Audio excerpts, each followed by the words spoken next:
विश्व साहित्य सरगम। विश्व साहित्य सरगम की इस महफिल में हृदय से साहित्य प्रेमी श्रोताओं का स्वागत इस्तकबाल खुश आमदीद है।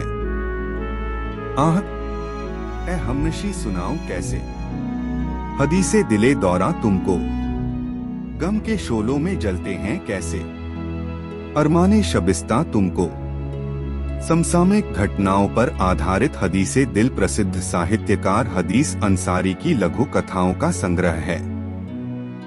श्रोता साहित्य प्रेमी अब इन कहानियों को ऑडियो के माध्यम से सुन सकते हैं।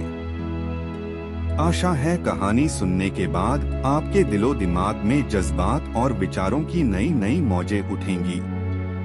विश्व साहित्य सरगम श्रोता साहित्य प्रेमियों का हृदय से आभारी है। प्रबुद्ध श्रोताजन के कमेंट और लाइक से वर्तमान साहित्य रचना को संबल और नई दिशा मिलेगी।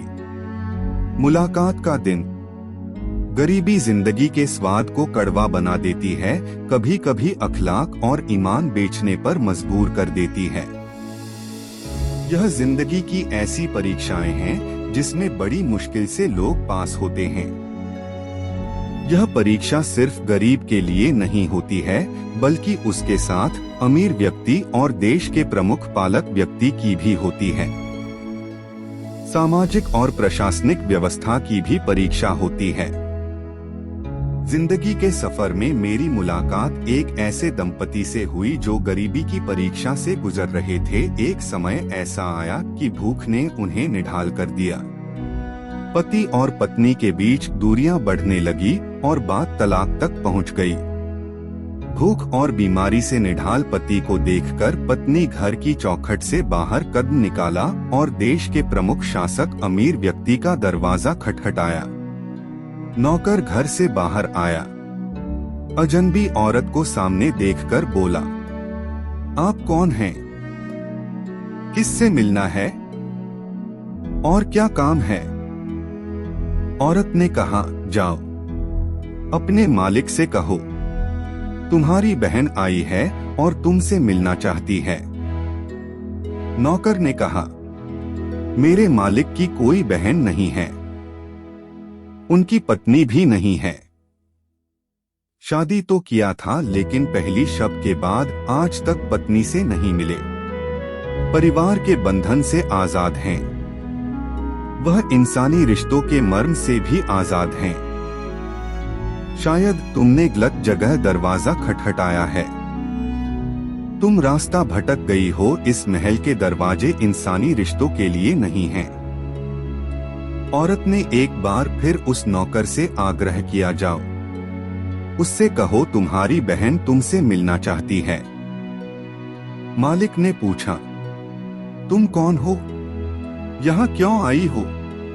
औरत ने कहा, आदम की तरफ से तुम्हारी बहन बेटी हूँ। गरीबी ने मेरे प्यार पति पत्नी को कड़वा कर दिया है। तलाक जुदाई की नौबत आ गई है। मैं कई दरवाजे खटखटा चुकी हूँ। वह मुझे भूखे भेड़िए की तरह नोच खाना चाहते हैं।